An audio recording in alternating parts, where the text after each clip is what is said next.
రేట్లో లభిస్తుంది. స్వచ్ఛమైన ఆవు నెయ్యి తెచ్చుకుని ఒక అర స్పూన్ కానీ ఒక స్పూనుడు కానీ ఆవు నెయ్యి తాలింపుకు వాడుకోండి.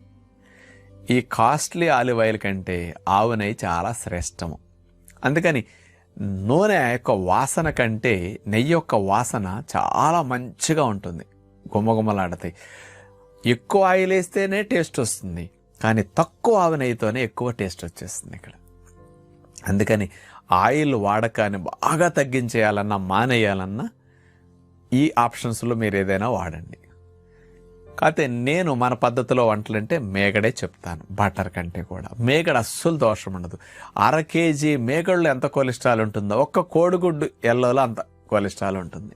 అంటే అంత తక్కువ కొలెస్ట్రాల్, కానీ రిస్క్ ఉండదు. మనం కూరల్లో వేసుకుంటున్నాం, కూరలో ఉండే ఫైబర్ ఆ కొలెస్ట్రాల్ కూడా అబ్జార్బ్ కాకుండా మోషన్లో లాక్కొచ్చేస్తుంది. మనం అందరం కర్రీస్ ఎక్కువ తింటాం కదా, హై ఫైబర్ డైట్ ఎక్కువ తింటాం. ఆ కొలెస్ట్రాల్